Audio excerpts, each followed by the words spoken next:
Hi Sven. So, when we look at the Selene guides, we have two parts. We have the SELENE1 guide, which is more upstream, and we have the SELENE2 guide, which is the downstream part that we can see here.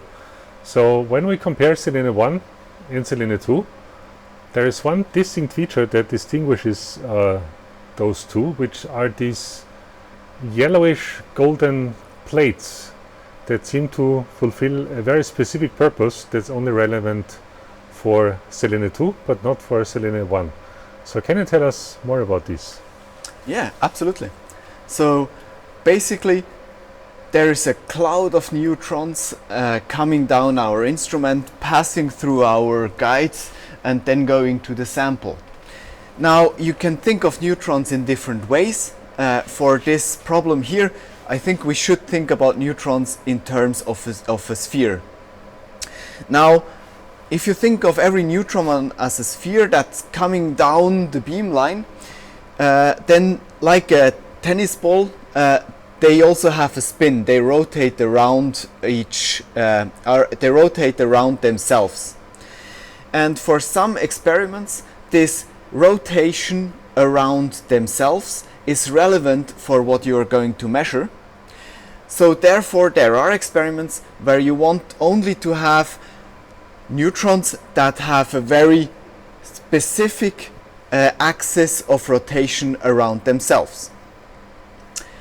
Now what we do is a little bit upstream of the Selene guide too. We have a mirror with a special coating that allows only neutrons with a certain axis of rotation to transmit, and all the other neutrons are reflected out into a beam dump. The neutrons that are transmitted through that mirror, they then have, at this specific point of the mirror, they have the right rotation, and we have to make sure that this orientation of this axis remains right all the way through the beamline. And to achieve this, we need a guide field which has a homogeneous direction all the way down from this mirror to the sample position.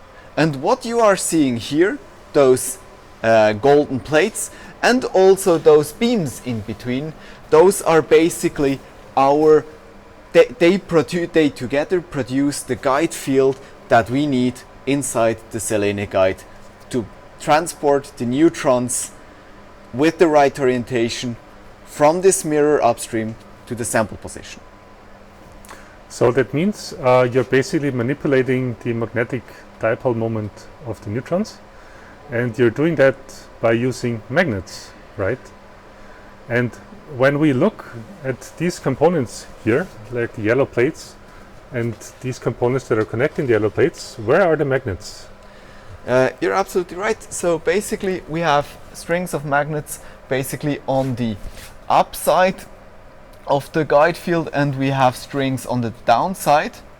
And what we do is basically we create a magnetic field here like this, and we create a magnetic field here like this. So we have a center section around here that is a center section where we have a very homogeneous magnetic field with a specific orientation all along the guide.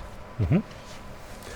So what if we need to access components that are behind these yellow plates? Because if these yellow plates are held together by very, very strong magnets, we will have problems to remove the plates, correct? You're right. So we tried to build it in a way that you don't have to access the components in the back too often, but if you have to, then you have to use specific tools to bring basically we have to use a specific tool to take out a part of this magnet string magnet string that you see here out. With this you basically break the magnetic force between the plate and the rest in the back, and that allows you then basically to take out this plate but we can look at the technique on how to do that in another video. All right, so I think that's what we're going to try now. Thanks a lot, Sven. Thank you.